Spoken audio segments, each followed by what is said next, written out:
Emma, add. Let's see. Add you. Hopefully this is going to work, Emma. Hello. Hey! Hello, Emma. Thank you for joining me. I was just saying on the live, I've not done a live for quite a while now. I've been doing pre-recorded videos for my YouTube channel, so I had to remember how to do everything on here to get you added in and to get this all working. So Fun and games. Fun and games indeed. How are you? Have you got a Friday drink ready? Told everyone to grab a drink. It is Friday after all, no, or not. I can put the kettle on after. Very good. So guys, if you are watching this live, like I said, by all means grab a drink. It is Friday. Do feel free to ask questions. What we'll do is me and Emma will have our conversation about everything, and then we will go to questions at the end. So I've got you up on my laptop as well, down by my feet, so I can see comments that come in. If you are watching this later on, because we didn't give much notice that we were going to do this, did we, Emma? It was we were chatting about a client, a mutual client that we've got that we're helping together, and all of a sudden I dropped this on you of, oh, I was thinking of doing some kind of video on how to help our puppies be good with grooming, and seeing as you're a groomer, why not do it together? So you had really no notice either. So if you are watching this later on, do like and share and comment, and we'll try and keep a track of those throughout the week. And if you are watching this on YouTube, please do hit that subscribe button. So without further ado, Emma, do you want to introduce yourself, say who you are in your business, and then we'll crack on? So yeah, I'm dog groomer. I am Dogs of Great Style. I've been dog grooming 7 or 8 years, something like that. I started in 2014. I've evolved over that time considerably, and now I'm pretty much a choice-led groomer, and the choices all come from the dog, which is a little bit unusual in my industry, but it's working really well for me. Fantastic. So like you say, maybe it is a little bit unusual in your industry, but I think it's coming along a lot now, isn't it? It's the same as how the dog behaviour and training industry has changed. It's all moving, which is fantastic. So let's start. We've just had, obviously, the good news this week of the roadmap out of lockdown, and many people have got puppies during lockdown or rescue dogs, as a result of that, which is fantastic. But many of them maybe haven't ventured to the groomers yet, because obviously there was a bit of confusion, especially in the beginning, whether groomers could open or not, and then it was just opening for welfare reasons. So many people would have perhaps not done that yet. But with coming out of lockdown, many people will be potentially looking to bring their puppies in, which is great. So the first question I have for you, Emma, is what are the benefits of grooming? The most important reason for grooming is to know your dog, so that you spot any changes as they kind of happen and they're small. That's the biggest, that a lot of people aren't aware of, that professional grooming will do, because we get to know what a normal looks like, and can spot any changes from there. And then obviously the obvious is that any knots, long nails, there can be a lot of multitude of issues that go along with them. Amazing. So grooming really is just as important as health checking in that sense, because you can do a health check whilst you're grooming.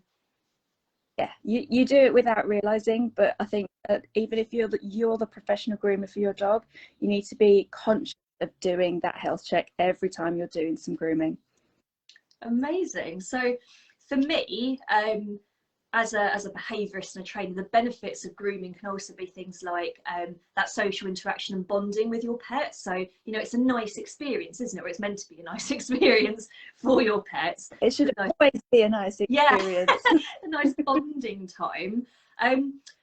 You've mentioned some of them, but in terms of actual grooming, whether they come to a groomer or whether they're doing it at home, what are the health benefits of it? What does grooming do in terms of, we know we should brush our dogs, but what's sort of the point in that? What are maybe the points that people don't think about in terms of why they should actually groom?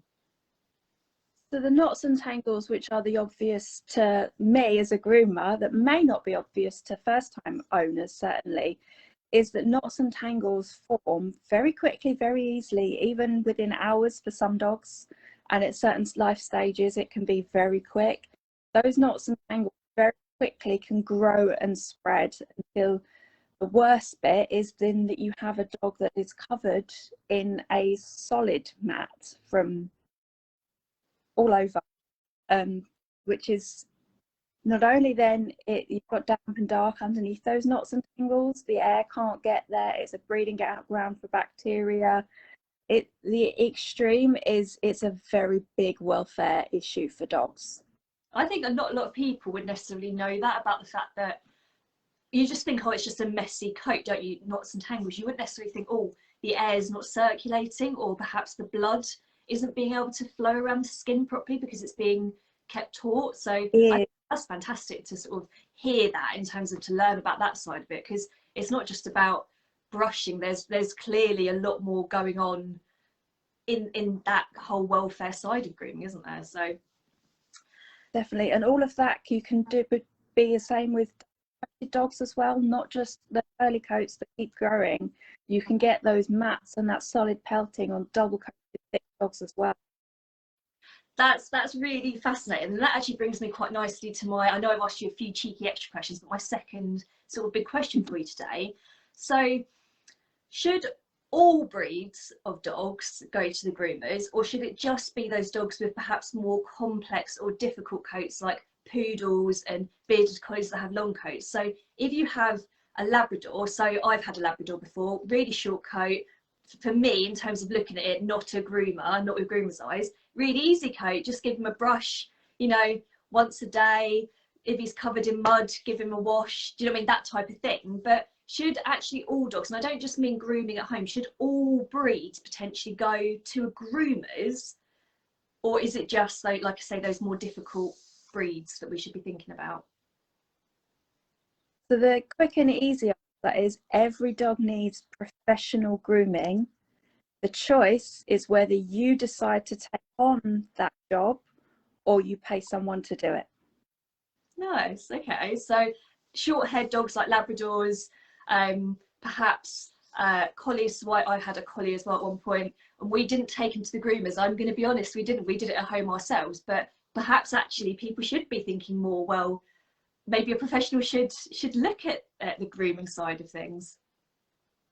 It's a really good thing. A lot of groomers now, certainly something that I do for any owner as well, is away from COVID times, is I would do how to groom your dog, and you can come in and you can give me tips, because certainly breed specific people, I can get information from them too, but I can also go into so many different techniques, tools, so many brushes change, so I can go through all of that with all of my ones and find the best for your individual dog, and then you can go away and just buy one brush instead of having to go through 6 to find the right one for your dog.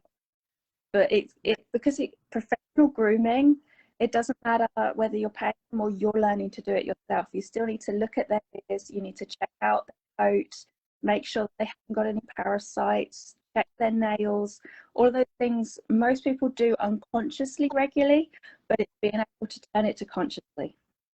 Yeah, sure. I mean, it's a minefield, isn't it, in terms of the amount of different brushes that you can buy, and they're not always really that clear that they've all got different functions. Like, you just think they're different shapes and colours and things from a human point of view. You don't think, oh, actually maybe that's a certain brush for a certain type of coat or a thing. So we all know that if you buy like a flea comb, that's, you know, to try and find fleas because it's called a flea comb, but the other combs aren't necessarily as obvious, are they, in their description when you buy them? So yeah, I've definitely had like a multitude of different brushes, not necessarily known what their function is. I'm going to put that out there.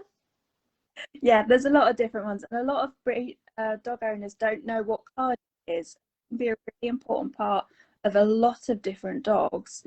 As soon as there's undercoat or fluffy stuff going on, being able to remove some of that loose stuff that's stuck in the coat is really good for the health of the skin. So you mentioned it before, but what do you mean by dogs that have like a double coat? What's that? Like, surely there's just the dog coat. What's a double coat? This is really interesting. I went on a conference the other day, there's a skin and coat summit, and it really went into, there's actually 12 different types of dog coat. Wow. But essentially you've got the top coat, which is that harsh, normally fairly waterproof layer, and then you've got softer, finer downy that's underneath. And then as soon as you get the more like the Akitas, the northern breeds, you can actually have 3 layers. Wow. Okay, that's insane. I definitely didn't know that. But that is why you are the groomer and I'm the behaviourist. So we've spoken a little bit about the benefits and whether, regardless of the breed, whether you should actually go and have your dog groomed. But what does dog grooming involve? And you have touched on this already in the first question, but what does it involve in terms of, is it just a fancy haircut, which I think is what most people would, if you said, I take my dog to the dog groomers, I think a lot of people would assume perhaps that's just to have like a fancy haircut, like when poodles come out with the different, you know, haircuts. So what actually does dog grooming involve from your perspective as a professional? As a consent-based groomer, it's to have a dog in the salon that's happy to be groomed, they've got to be, there's so much. So it's not only going into a strange environment, getting used to another stranger, the sights, the smells, standing on different surfaces, whether that table then moves up and down, walking up a ramp into the bath. There is so many elements to groom before you can get to the nice pretty finish at the end. It's a lot. Yeah, that does sound like a lot, because obviously a lot of people, I suppose, wouldn't realise that you often leave your dog there. Can people stay? Obviously not during COVID times, but out of lockdowns, can people stay when their dogs are groomed? Is that something that happens in, obviously, your place or others? It's not common practice in groomers, but I'm certainly happy people stay. And what I've been doing certainly during COVID times, if I've got a private group and all of my owners can watch me live streaming their dogs, every dog that I groom is live streamed in that group, so you can see exactly what's going on. That's incredible. That's really cool. So we've spoken about what it involves in terms of like the pre-groom. So like you say, you've got being left, and then you've got the ramps and the bath, and then the hair dryers, and then I assume getting on a table and having different equipment, so like scissors and trimmers and all these things that you might be using and being touched in different places and all of that. So in terms of that side of things, in terms of if we're talking more now about how we can set our dogs up for success with groomers, in particular going to the groomers, but also at home for people that don't want to go to groomers but still want to be grooming, we need our dogs to be able to do a lot of different things, don't we? So I know we've mentioned now a few times, but I want to run through them again. So the first thing that a dog needs to be able to do is to be left on their own, isn't it? Which is crazy. So if we're talking just about the left on their own bit, how long, roughly, I know it'll change depending on the dog and what's being asked of you as a groomer, but roughly, how long do they need to be left without their owners for? So they're not on their own, they're with you, but without their caregiver. Anything from half an hour to 2 hours. That's a long time, isn't it? 2 hours is a long time for potentially a puppy that's never been left on its own, Yeah. Need to then be left on its own. Okay, so they need to be left on their own for quite a long time. It's not like 10 minutes. We're talking quite a considerable amount of time that they're with you for. What else do they need to be able to do? Then it's being touched all over, different noises and different sounds, which is kind of two separate things all on its own. No, absolutely. So touched all over, and then touched all over with lots of weird sounds going on. So I assume that's things like the shower head, or whatever you want to call it in the grooming world, and then the dryers and things like that, and trimmers. Because later it makes a noise of the pump as well. Okay. So you've got that included into it as well. And certainly it's not something that I use on every dog, because I'm aware that some dogs will find that noise too much. So then it is a hand wash. Sure. So if we're talking about being touched all over, obviously we can teach that before they even come to you, which would be the ideal. So before you even take your dog to the groomers, it would be really helpful for them, for their welfare, their emotional stability, if they are happy being touched all over. So I mean, I talk about this in all of my training classes and one-to-ones and puppy things, but get your dog used to being touched all over, but not just getting used to it, get them to love it. So, you know, have a bit of a play and stroke them all over, have a bit of a fuss. If there are areas where they're a bit worried about it, you can make it really, really lovely. So, you know, if they're a bit worried about, I don't know, perhaps a foot being touched, because feet are funny, aren't they? In terms of, a lot of animals get a bit weird if you're touching their feet. So you can do things like starting at the shoulder. Yeah, so starting at the shoulder so that it's predictable and going down. And when you get to the foot, then giving them a bit of cheese or whatever you're eating, whatever they're eating. So you're just making the foot thing fabulous. And then when Emma has to then clip your dog's nails, they're not then freaking out about their feet being touched, because they're like, yes, Emma, I love my foot being touched. So that makes it easier for you. That would be ideal. So yeah, we do just want them to be touched all over, don't we, which is fantastic. In terms of, so I watched you recently with your Woofstock interview that you did, and you spoke on there about how to get them used to things like the trimmers. So give a real quick lowdown of how people can use household appliances or tools to get their dog used to trimmers, because that's probably one of the bigger triggers, isn't it, the trimmer sound?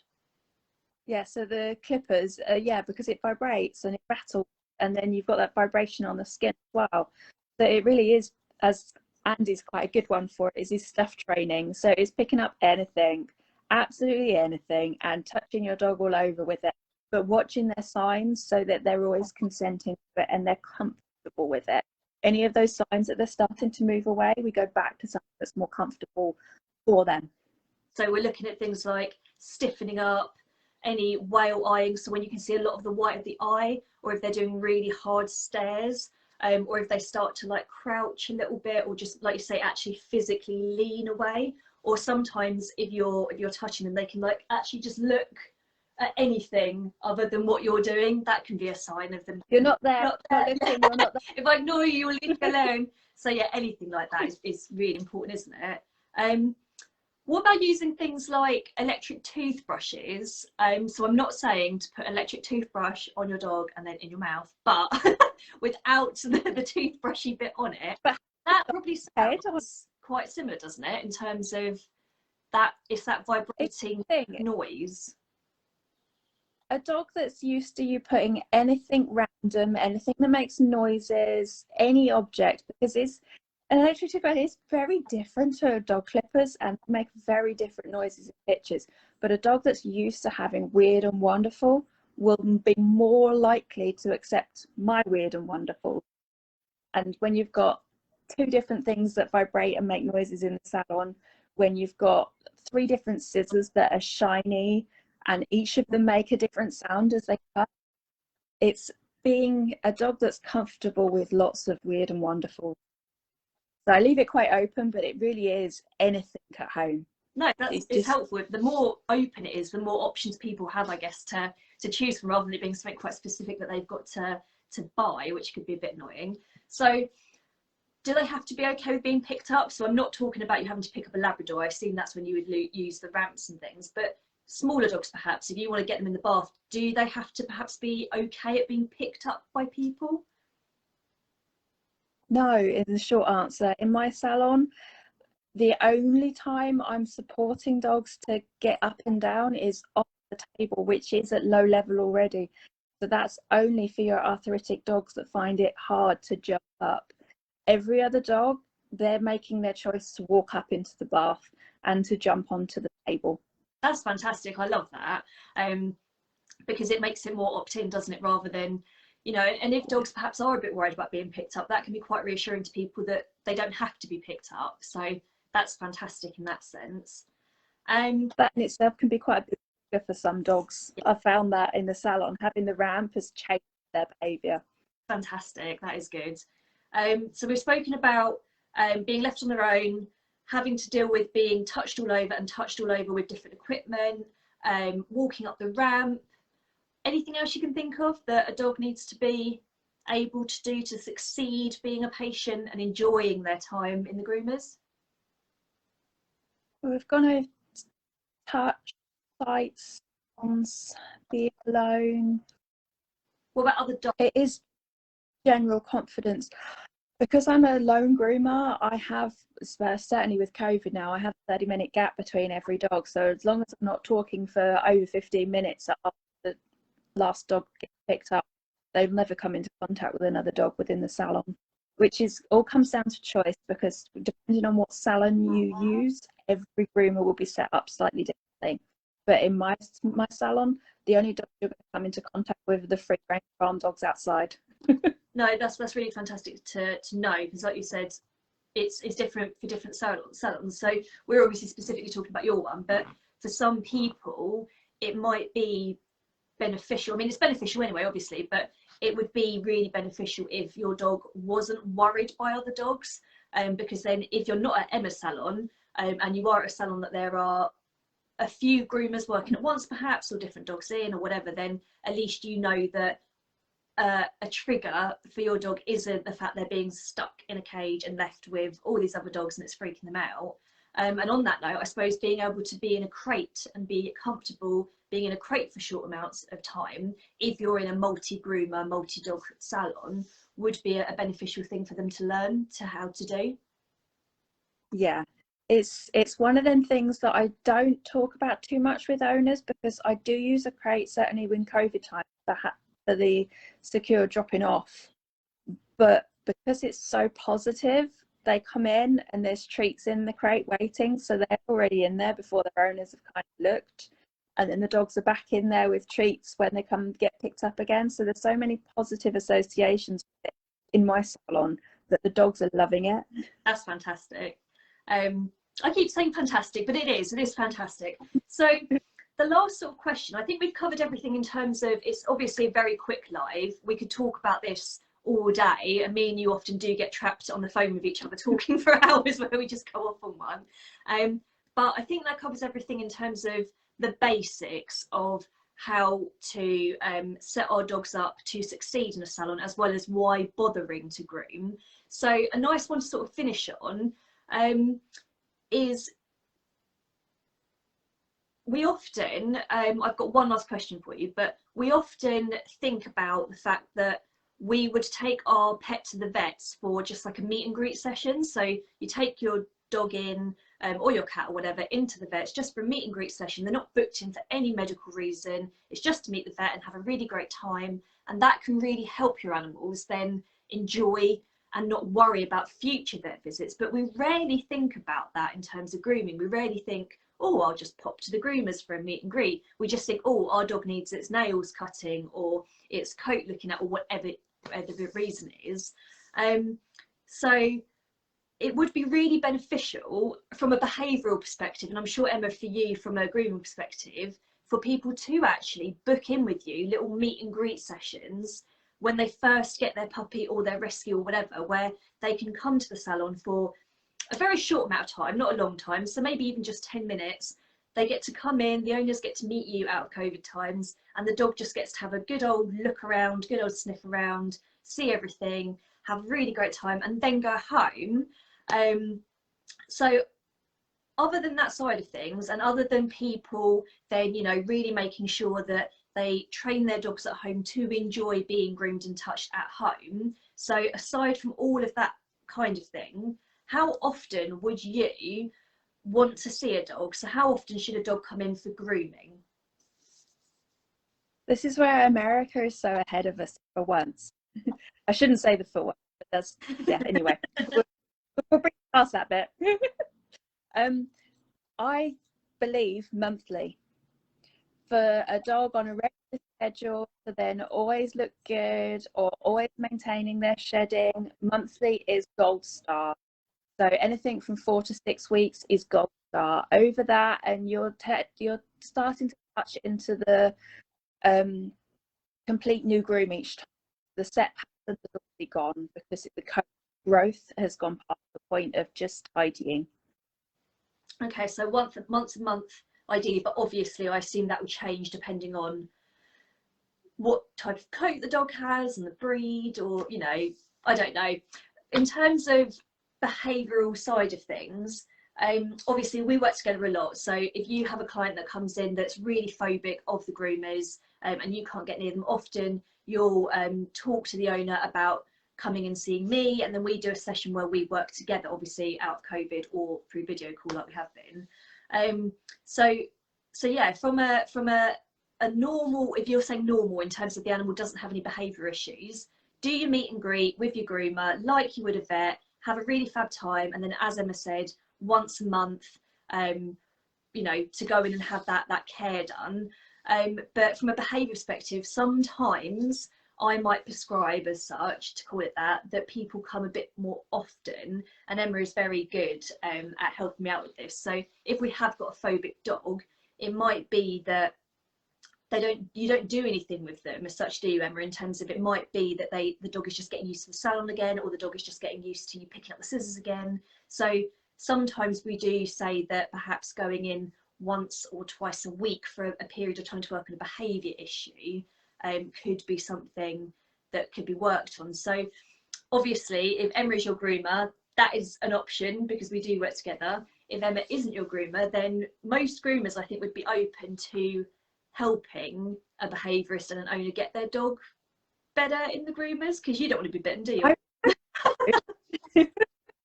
I would hope so, because any groomer gets into grooming at the end of the day for the welfare of the dog.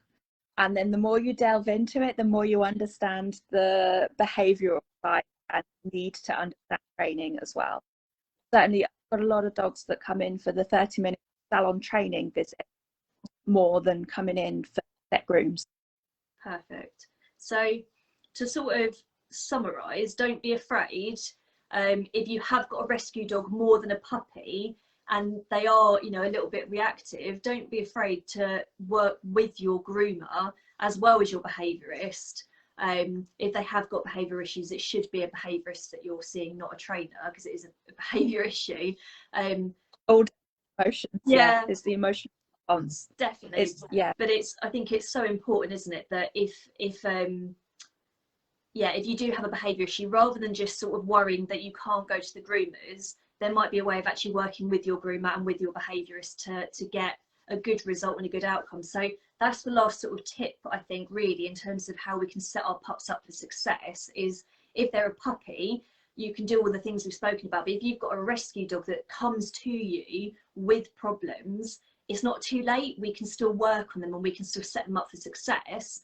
It might just be that the groomer doesn't do any actual grooming for a couple of your sessions, but they give you homework to do. So I know, Emma, you are good, aren't you, in terms of giving owners, like you say, this is the brush to use and this is how you use it, and then you can send them away and they can practice that between sessions.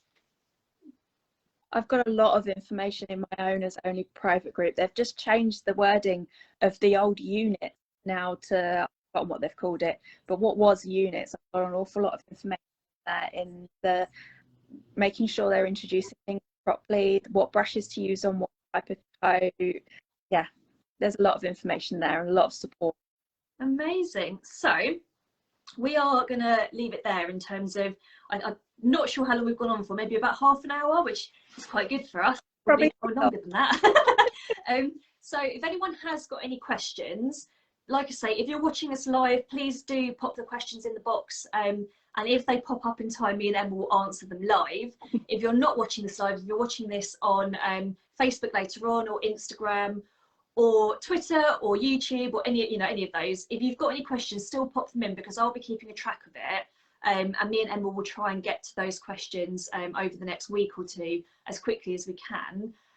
So to give time, Emma, for people, if they do want to pop any questions in now, do you just want to give a last little bit of information about how can people find a good groomer? Because I don't know as such, but for me, the behaviour and training industry isn't regulated at the minute. So that means that anyone could say they're a behaviourist or a trainer without qualifications or experiences. And I feel it's similar for groomers, with you nodding. Yeah. So what can people do to make sure they find the right groomer for them in their area? Because obviously people may be watching this all over and not necessarily just in Bude where you are. It's a bit of a minefield, it is, and it's either word of mouth, finding someone that's got a dog as well and recommend someone.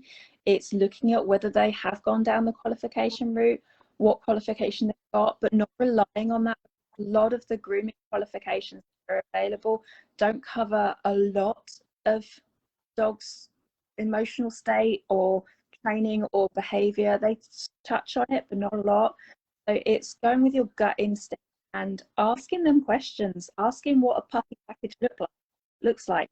And if they're saying that first visit in, they're bathing and drying and clipping the sanitary of that dog, that to me sends warning signs, because the first visit should be the really fun visit where they're coming in, they're getting treats, and all they're doing is taking in the environment, because there's an awful lot there for any dog to take in, whether they're a puppy or an adult. Perfect. So I'm just going to refresh my computer one last time. My internet has been a bit touch and go, so I'm just super happy this live has stayed up the whole time. I don't think we've got any comments at the second, but like I say, my internet is being super slow, so I do apologize if you have commented and we can't see it. Like I said, we will get to any questions or comments later on. But yeah, thank you so much, Emma, for joining us on all about dog grooming, why even bother, and then how we can help set our dogs up for success. So thank you very much for your time. Thank you for inviting me. As always. I'm sure me and you will have many other topics that we will do lives or pre-recorded videos on at some point. So if you're watching this on Nature's Therapies and you haven't already, please do like the page or the Instagram or the Twitter feed or the YouTube channel. Do subscribe to it. And Emma, what about for you? Mostly Facebook or Instagram. Amazing. Wow, have a lovely weekend, everybody. Hopefully the sun will stay shining as it has been for us down here in Devon and Cornwall. And Emma, I shall catch up with you soon. Yep, talk to you soon. Bye.